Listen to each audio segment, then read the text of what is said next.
Welcome to Healing Sound Movement Television. My name is John Consemulder. It's a special day in 2012, a special year, but it's All Saints Day.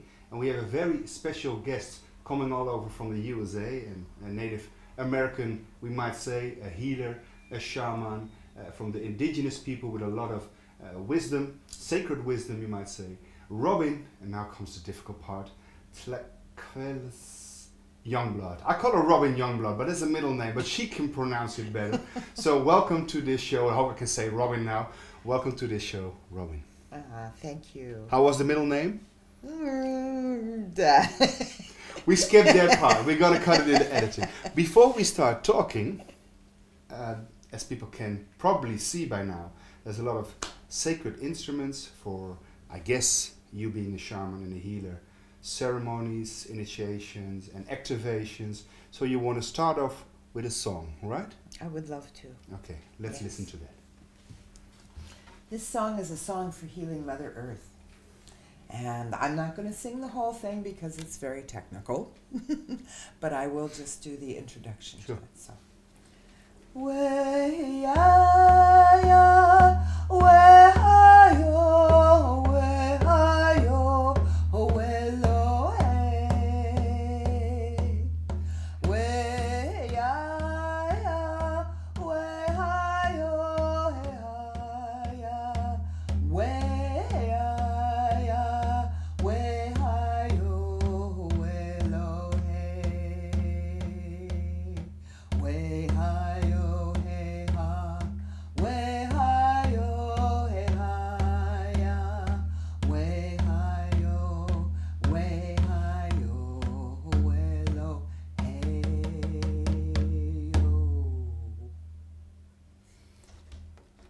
For me, it's important that everything that we do be in honor of Mother Earth and all our relations. Okay, well, thank you for this. And of course, the normal ceremonies, initiations, they last much longer. Now, as you know, we have an audience, spiritual people, well, people interested in spirituality, consciousness, but also healing, new science, sustainability. So for the audience at home listening to this interview, can you tell us a little bit more what a shaman actually is, and also what your lineage is or who your teachers are? So, and because your website, I forgot to mention that, shame on me, dreamingshaman.com is the main website, right?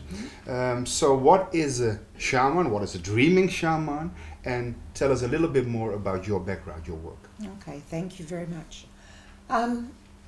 Shamanism is a very ancient art. It's an art of being able to go into other realms and dimensions in order to see and access information that's useful both for the shaman and for the clients that we work with. There are, in indigenous cosmologies, three basic worlds: the upper, middle, and lower world. The middle world is right where we are now, and it contains all kinds of spirit beings that mostly are discarnate, without a body. Okay? The upper world is the angelic realms and the star beings and so forth. The lower world is where we access the animal totems and the guides and helpers that we work with on a daily basis. We learn how to work with those beings in order to find out things that we need to know, wisdom, things about healing people, both body and spirit. And we use a lot of different tools and instruments to help that process. We use the drum. It's been proven scientifically that a certain drum beat helps us to relax enough to access those other dimensions. It entrains our bodily functions. Exactly. Synchronicity. The rattle does the same thing. And the rattle we use a lot for healing and shaking off energies that no longer belong to us.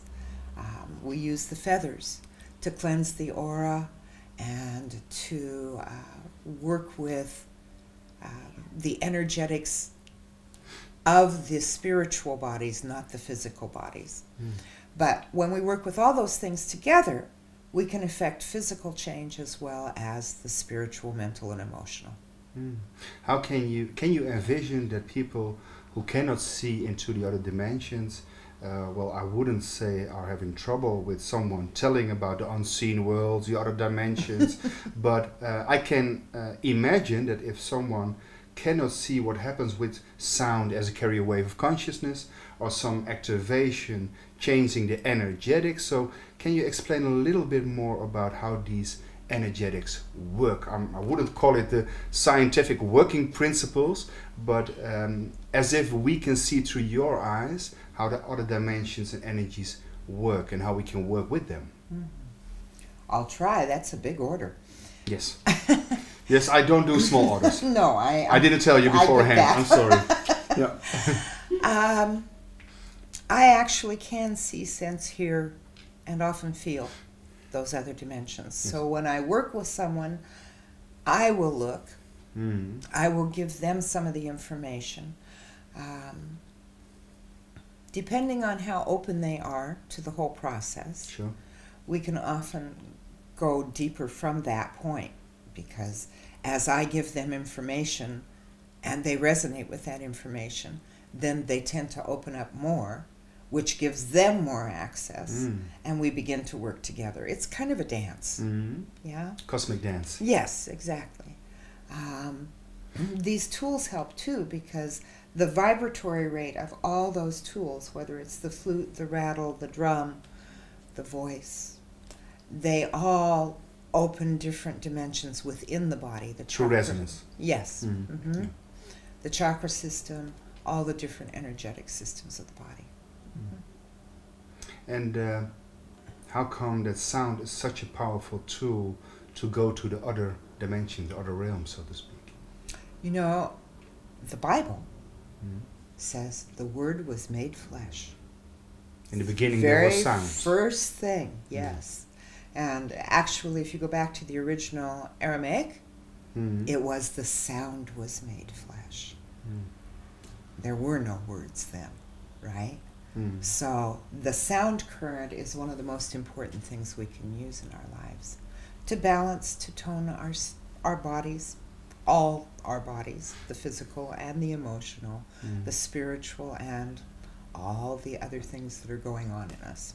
How come there's a need, so to speak, in these times, or maybe in this reality in general, to be opened up, to be activated? Of course, the Bible always says, or in the kingdom of heaven, nothing is broken, so there's a wholeness within us. But then again, the world doesn't look whole in these times, so not sure how it has been in my previous lifetimes or yours. But how come we need activations or initiations to change and transform? Is that because of a cosmic plan, or because we are out of harmony? What's your idea? Most indigenous cultures have prophecies about this time. This is a very special time. It's the ending of one immense cycle on Earth and the beginning of a new one. So at that time of shift and change, everything has the opportunity to be rebalanced. We've done a lot of damage here. And it's mostly humans who've done that. Yeah. We have a different kind of intelligence than the animal beings and the plant beings. Doesn't mean that we're above them, although we've translated it that way. And a lot of us have been pretty selfish. Yes. We've been takers rather than givers. We're not a very sustainable species right now. Right. So what's being called for in this new time is to learn how to be sustainable, to go back to some of the ancient teachings of my elders and most indigenous elders, which say that we don't make decisions unless we know how they're going to play out for 7 or more generations. Humans aren't very good at that. We're great at hindsight. We're not too good at foresight. We're not even good in the now. Well, we're getting better. If we were really in the now, we might be. Yeah. Because in the now is also the past and the future for shaman. Yes. So as we're making all these shifts and changes right now, the best way to do that is to find our heart.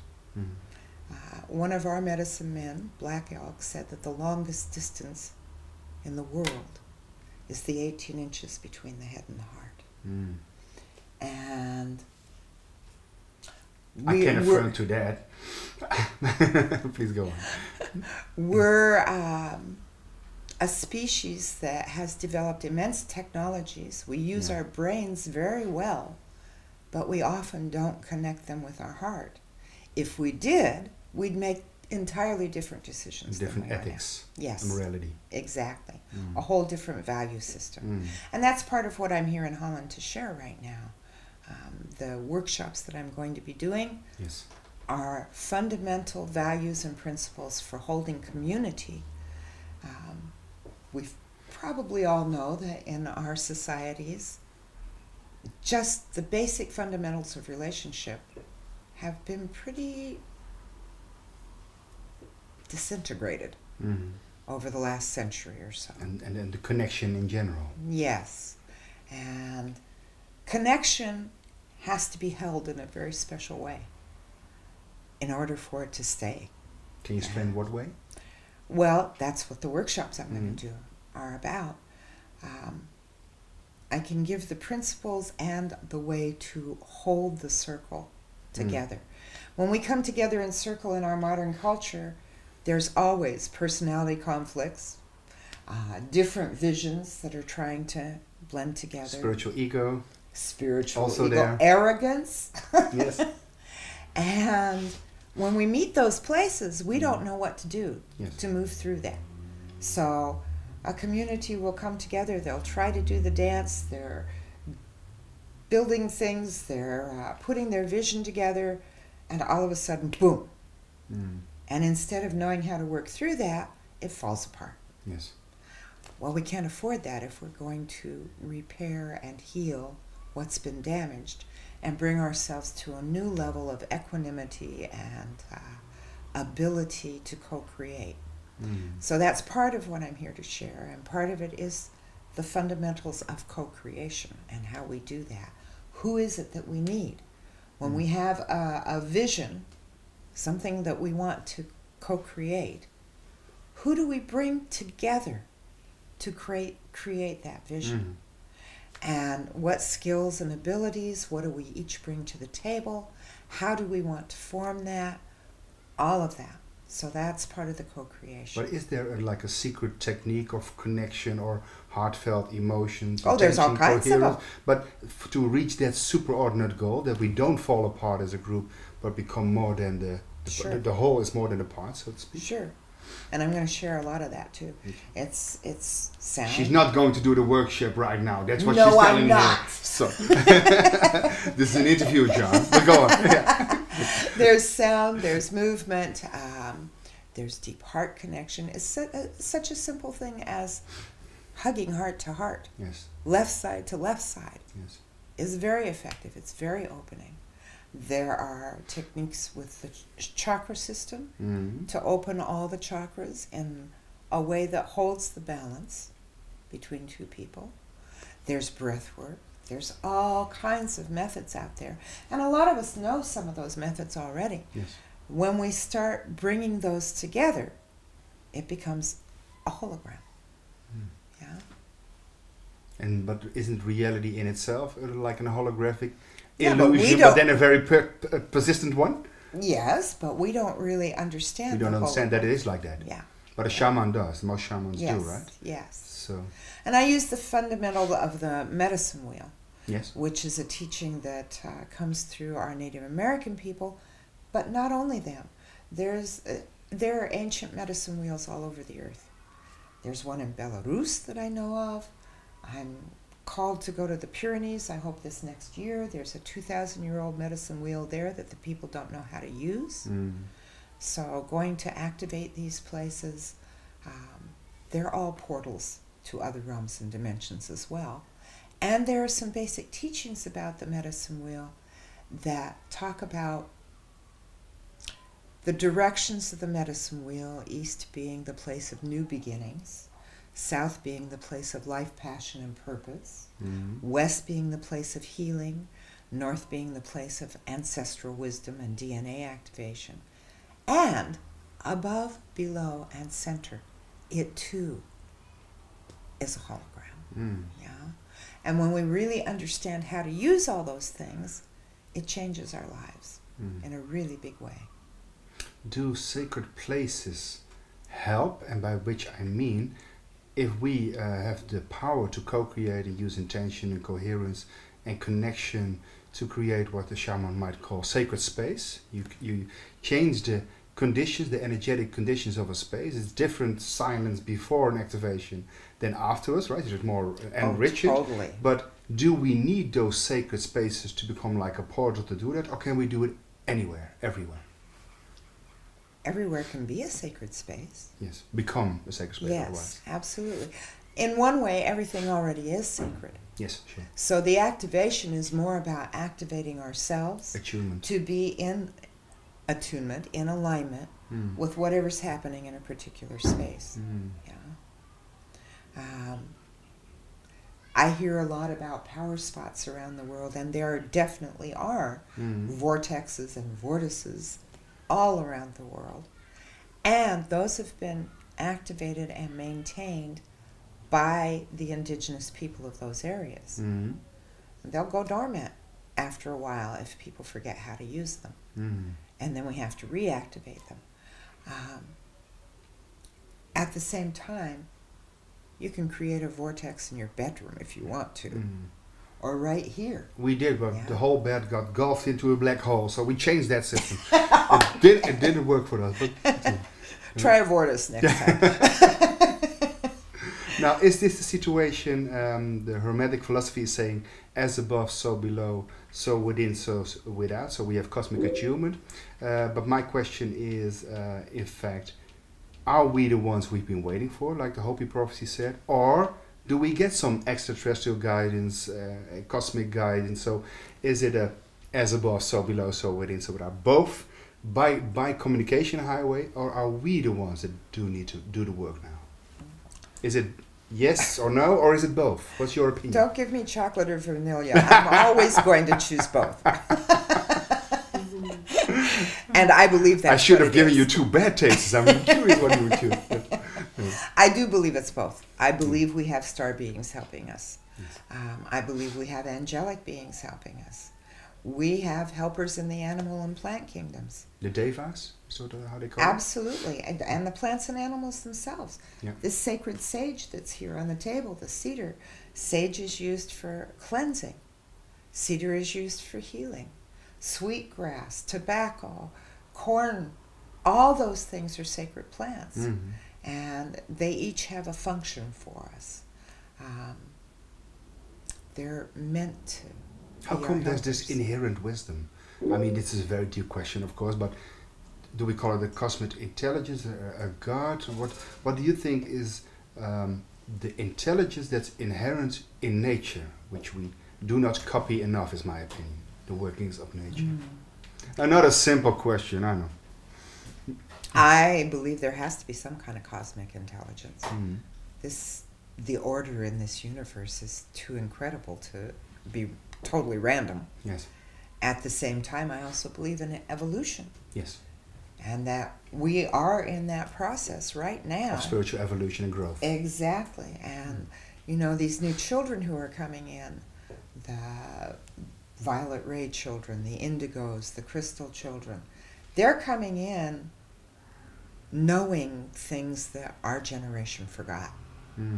We came through the birth canal. We forgot all the contracts and agreements we'd made. We spent most of our lives trying to remember them. And these we drank kids, from the river of forgetfulness. Yes. Too much. Yes. Because it probably was a nice cocktail and we drank too much. Yeah, maybe. Yeah. And besides, we didn't really want to do the work. That's the other option I didn't want to know. Okay, but go on. Yes. Although we're getting better at it now. Yes. And these kids are helping us because they come in on point, on target. They know exactly what they're here for. They don't want anything to distract them. School programs and models that try to confine them or force them to learn things that are not on purpose for them won't work for these kids. No. Yeah? Because they know why they're here. They're too resilient because of their goal. Absolutely. And our job in this time is to focus our energy to support whatever it is that each individual kid's purpose is. Mm. Because they're the ones who are really going to change this. We are the ones we're waiting for. Mm. And we're here to help them because, face it, you know, we're halfway through our lifespan. Mm. They're just starting, and they really have the impetus to do And this. they will be the change agents. Mm-hmm. Now, we talked about our other initiative and other TV show, World Peace Child, before we started Mm-hmm. talking. And also about sustainability, because the whole TV channel is about sustainability. And you know, our idea is to have the children become the change agents in connection and also touch our inner child so we can learn from them, from the new Mm-hmm. children, so to speak. Mm-hmm. As I understood, you also have a project working for sustainability and working with children. Am I correct? Can you tell a little bit about that? I'm associated with a group called Grandmother's Circle the Earth. It's a foundation, a nonprofit foundation, Mm-hmm. somewhat based on the model of the 13 Indigenous grandmothers. Okay. Although their charter is that, and they just made this decision last year in Japan, when the last of the 13 Indigenous grandmothers passes, Mm-hmm. that group is finished. Mm-hmm. The lineage is down the drain. Yep. It's closed. Yeah. And when they blessed us and we heard what their decision was, we went into prayer about that to find out if that's what we were supposed to do. Instead, we have come to understand that we need to be here in perpetuity so that we can help grandmothers, elder wisdom keepers around the world come together and counsel in their own location Mm-hmm. and begin to work with these projects, whether it's sustainability in the form of communities and farms Mm-hmm. and permaculture and all those things, whether it's alternative energy systems, whether it's working with the indigos and the star children who are not getting the support they need, Mm-hmm. because a lot of those kids, they're looking for tribe by going to the gangs and so forth. Mm-hmm. It can be as simple and as hard as in South Africa. I met a young man from Zimbabwe who was working in South Africa in order to create enough money to send home to his village Mm-hmm. because his village had no well.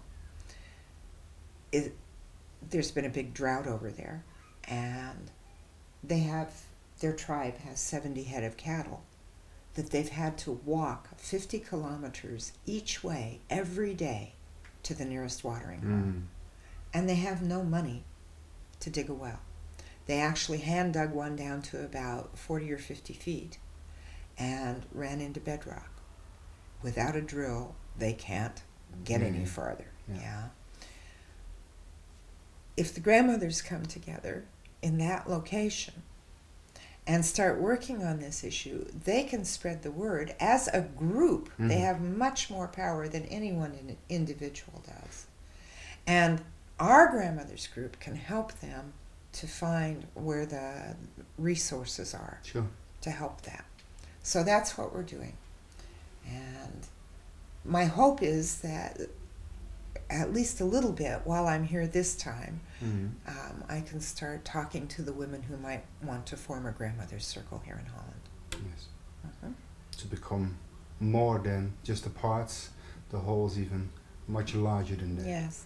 And while I'm at it, I should also say something about the grandfathers, Sure. because a lot of women over the last generation have thought that we were just supposed to work alone. And what happened is that a lot of us got really exhausted. Mm-hmm. It's wonderful to work with other women. And we have to protect our backs all the time. So we're not only trying to sit in circle, we're also watching what's coming at us from behind. Yes. And we came through a generation where women needed to and wanted to claim our freedom and our power. Mm-hmm. That's great. On the other side of it, in a lot of cultures, modern cultures, we ended up bashing the Yes. men. And that created a wound that needs to be healed now. We need a sacred marriage, as they call it. The balance of the masculine and Yes. the feminine. Yes. And so, besides the Grandmother's Circle, the Earth Foundation, there's been a foundation called 28 Grandfathers created. Okay. And as far as I know, any man can join that. Mm-hmm. It's on Facebook. As long as they're not in a big corporation or whatever. Well, they could probably join it. And probably some of the big Maybe corporation they're guys most welcome. use it. Yeah. Yes? I'll turn it around. If you're from a corporation and you Mm-hmm. fit the description, be welcome. Yes. The 28 Grandfathers are working in a little different way. Mm-hmm. They're working to mentor the younger men. Yes. A lot of younger men have come from broken homes with no father, and they don't know how to be young men. Mm-hmm. They're really struggling. So that's part of what the 28 Grandfathers are doing. The other thing that they've been doing is holding the outer circle for us as we work on these things. To have a protection layer. A So you don't have to protection. watch your backs all the time. That's right, a protection and a provider, because Yes. often we don't know how to get the physical piece done, Mm-hmm. right?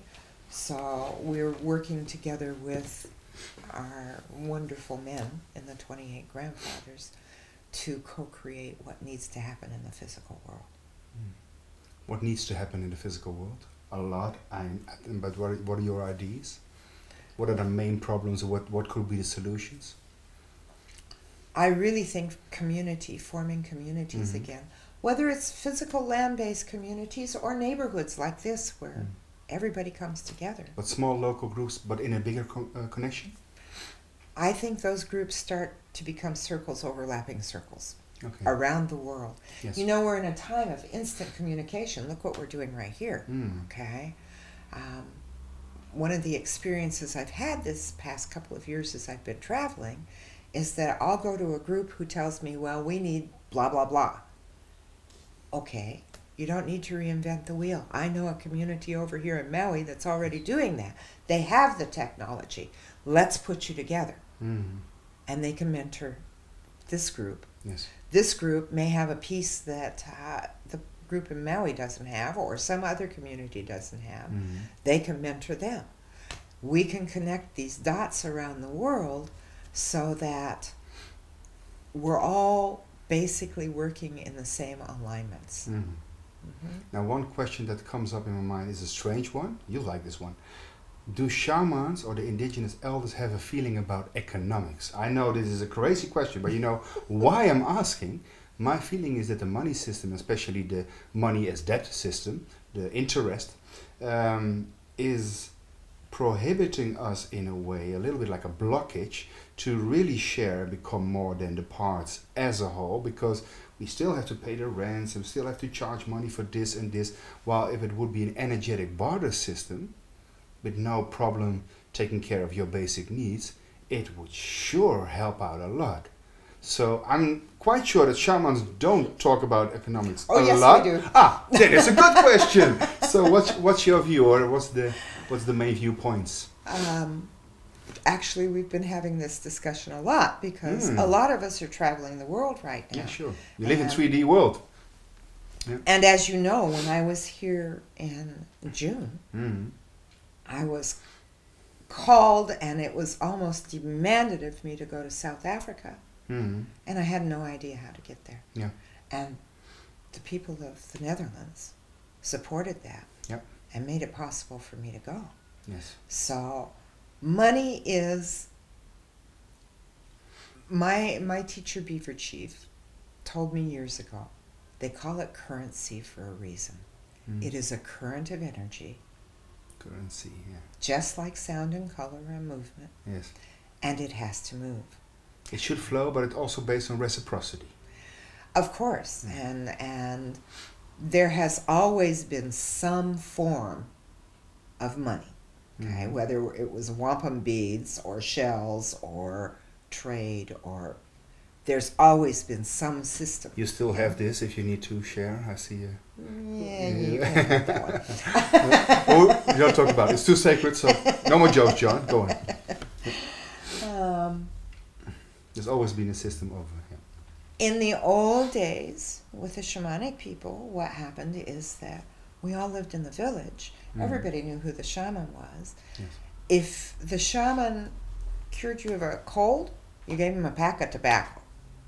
If she cured you of cancer, you gave her your teepee, your firstborn son, your best horses, and anything else you could find. Your iPad and your...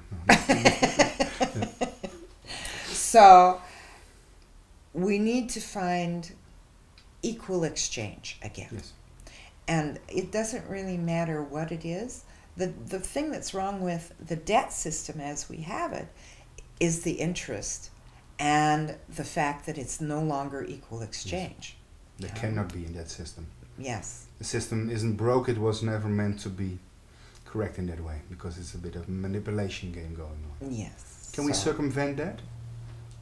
Do you feel things are changing in that direction as well? Things are trying to change. I think it's going to take a while. Yes. Yeah. Are we on a how do you call it, a bridge towards a different cycle of creation? Is this not just what the end times, as they call it, but also a new beginning? So are we encompassing those two areas? Absolutely. And eras? Yeah. Absolutely. Our generation, part of what our purpose is to be bridges. We're bridges between the ancient and the new that's coming in. We're bridges between nations and cultures. We're bridges between races. Years ago, I was in a Martin Luther King demonstration, and a beautiful Baha'i brother brought me a poster to carry, and it said, "One race, one people, now." I said, "I can't carry that." He was totally affronted. I said, "Well, I'm sorry, I can't, because I don't believe in one race. One people, yes. But I think that we need diversity." Yes. What? Like in nature, biodiversity. Exactly. It's the same for human. And when I went home to learn from my elders, I was raised to be a good little white girl. In my parents' generation, it was not okay to be an Indian. It was very shameful. You couldn't get a job, so we closed the door to that. So I was in my 20s when I went home to my people and asked them to teach me, and they looked at me like, "Who are you? You were raised white." Yeah. And it took several years of sitting at their feet and chopping wood and carrying water before for they'd the acceptance. When they did open it, however, they said to me, "There's something different for you. You're not going to be a traditional who lives on the reservation and does all the things that we do. You can come to these ceremonies, we'll teach you, you'll learn, but you're a bridge. You're a mixed blood." Yeah. Yeah. That means something. You can bridge between our culture and the white culture. You had a bridge building cosmic contract lying ahead. Exactly. Yes. And this is very important in this time. We want you to go to all these different indigenous cultures. I've been trained by Siberian shaman, I've been trained by Aborigines, Polynesians, my own people. And the reason for that is because each culture has a nugget of wisdom. No culture has all of it. Yeah. They said, "We want you to bring these things together. Find those pieces of wisdom and bring them together in a way that modern people can understand." Why is that, by the way? Because I can understand there's universal wisdom, and I can understand there's biodiversity, so also in shamanic traditions and initiations. But is it because if you pass on one all the wisdom, it will be misused, of course, because it could be used for healing and white magic, but if you use the wrong intention and the wrong purpose to use it in the end, it could be used as black magic. I can understand that kind of protection, but how come, if we're talking about universal wisdom, there's a lot of variety in different shamanic traditions? Is there like a common ground, you feel? There are common grounds, and a lot of them. And there are unique pieces to each culture. To that puzzle. Indigenous people learned by observing the landscape around them. Okay? For instance, the medicine wheels, every medicine wheel is different. Because the conditions are different. Exactly. If you lived in the north and you were creating a medicine wheel, you might see the south as red because that's the place where the summer sun comes from. You might see the mountains behind you, which are white all winter, and say, okay, then the north is white. Yeah. If you lived in the south, you might see it entirely different. Yeah. You might see yellow in the south because that's the beautiful sun shining all summer long. So you mean a different frame of reference perspective based on the conditions you're in and getting the teachings? Exactly. Okay. So each culture developed and evolved its cultural teachings and its wisdom according to what they actually saw and experienced.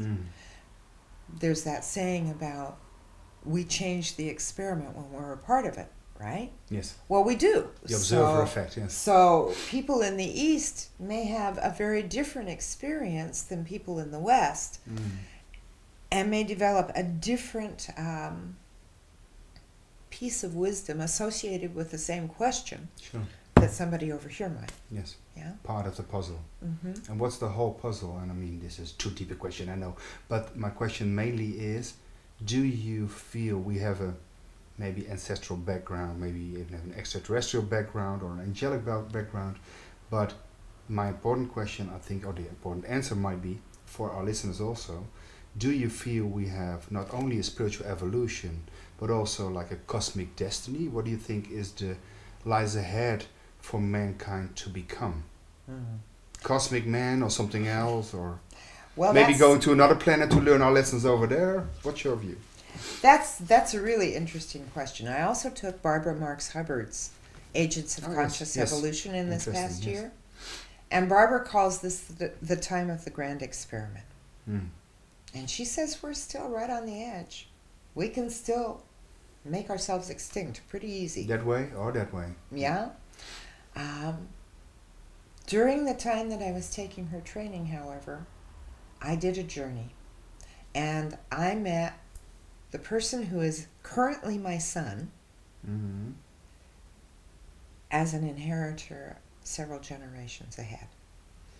And what he showed me is the potential for what we could do and we can become cosmic beings. Yeah? Time and space travelers, dimensional travelers. In the world that he showed me, it was small communities, and each small community was sustainable and self-sufficient. And they'd re-established telepathy and forms of communication that we're still waiting on. Yes. Yeah. That the ancients had. The petroglyphs around the world that are also similar, those were ancient forms of communication. We lost that somewhere, but we And, you know, I have a friend who says we only have email until we remember we have T-mail. So, that day is coming if we make the correct choices at this time. And this time is extremely important because all those choices are on the line right now. Yeah. What would it take? Just willingness to make the right choices? Is it more? Because there's also negative influences coming from power. Do we just need to circumvent that, or we just need to hug them as well? We're not at 99%, we're at 100%. What's your opinion? In our teachings, we have something called the law of opposites. Yes. Is that duality? You're Are you following that? Yes. You're getting the workshop. Okay. Or at least a tiny piece. Yes. If we are the center of our medicine wheel, okay, then we have a lot of opposites. We have left and right, up and down, in and out, day and night, land and sea. All those things are opposites, right?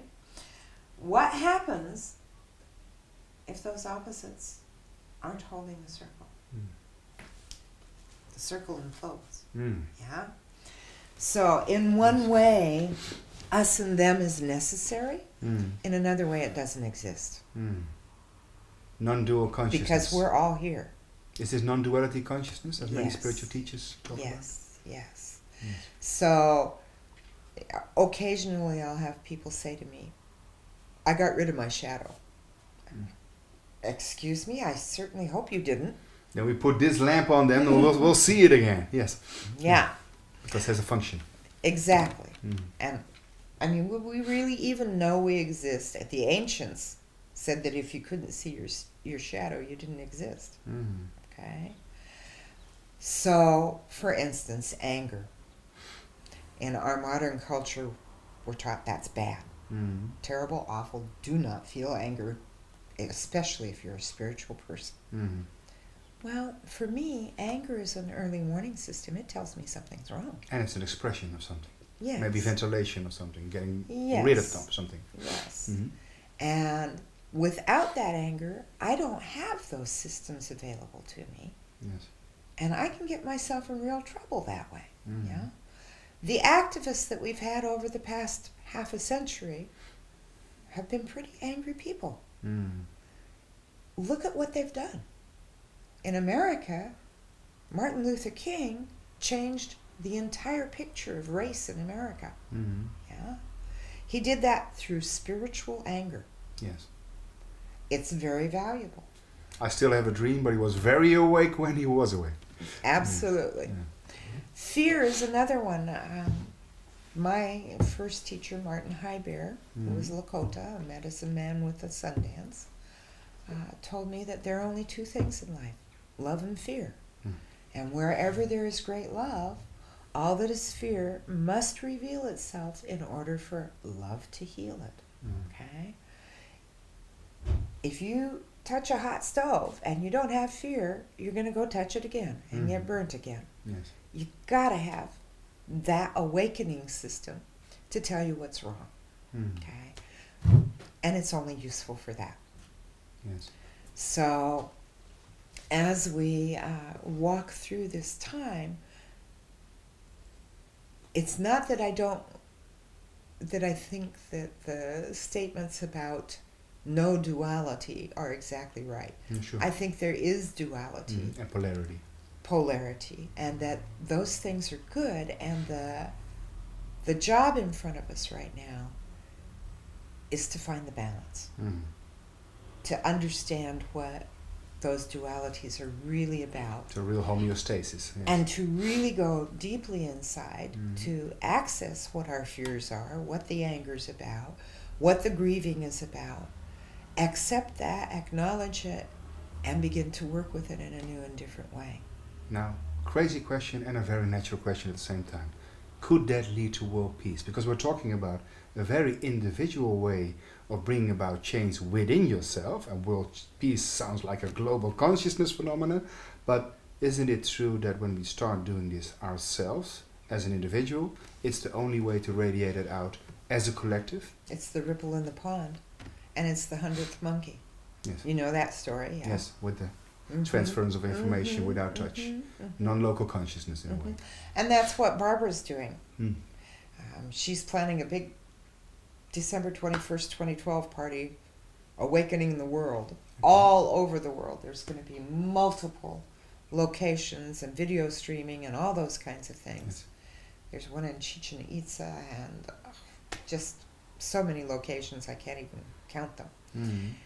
And her reason for doing that is because so many people are waking up in this time in untold of numbers and really are coming to that consciousness that we don't want what we've had before.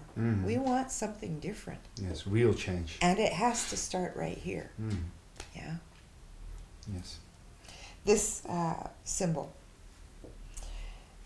is our version of the phoenix. It's water bird.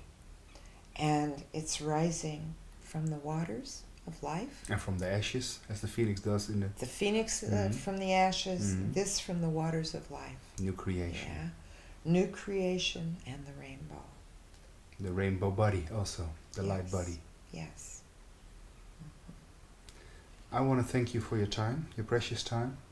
And if you want to close off with some closing comments to the camera, that's possible.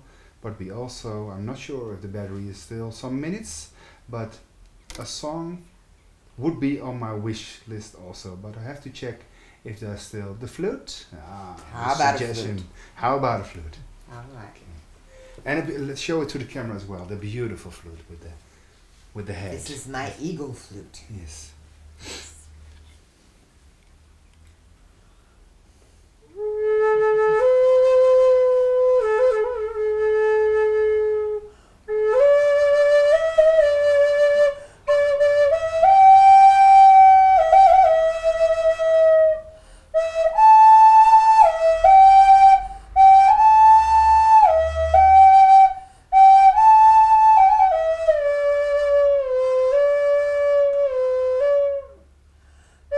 Zou goed zijn, hoef je niet te checken. Okay, so... Want ik moet wat fluit spelen. Dus. So dreamingshaman.com and churchoftheearth.org, right? Yes. Okay. But I missed the last part of the flute playing. Do we have to do it again, or? If you want to do We it can again, also we can fade do it it. out, as you... Whatever you'd like. Well, the best thing would to make a cut and to do it again, because then I can end almost naturally, because you will see this cut but not the one before. Yeah. So it's best to do the flute again. Like if you pretend if you didn't play it anyway. Okay. Yeah. But then you have to start with the eagle. Ja. No, John will say it again and mention the website. En het is mooi om te eindigen met de fluit. Zo toch eerst afkondigen. Oh yeah, we can also do that. I'll do the final announcements and then you close up with the flute. That's even better suggestion. Yes.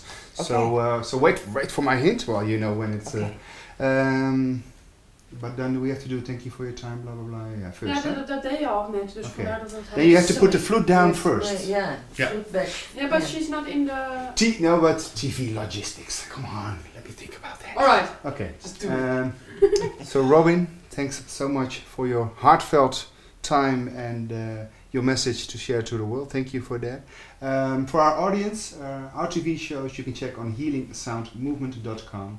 Go to duurzaam24.tv for our TV shows and interviews, and go to worldpeacechild.com for our peace initiative working with, for, and through the work of children who share their ideas of a better world and a more sustainable world. And of course go to dreamingshaman.com for Robin's work, but also go to churchoftheearth.org for some whole more new information. So check it out. Thank you. And I believe there was a request coming from the camera woman to maybe end with a beautiful song with the flute. So that's a request.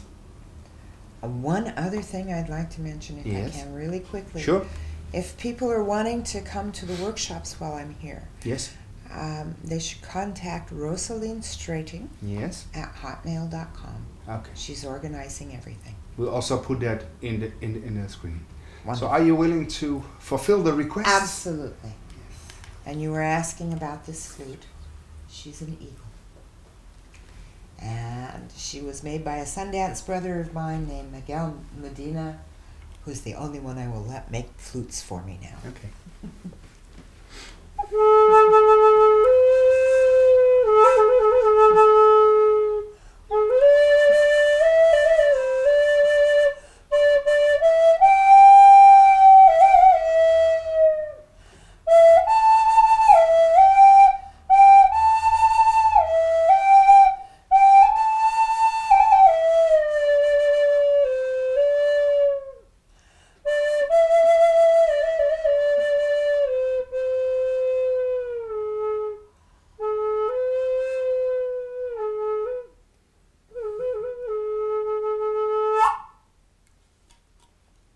Wow.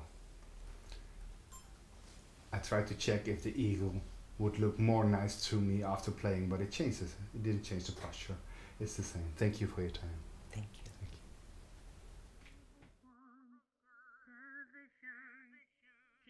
Healing sound movement television. Healing sound movement television. Oh, we are whole. Oh, we are whole. Oh, we are. Oh,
Close your eyes.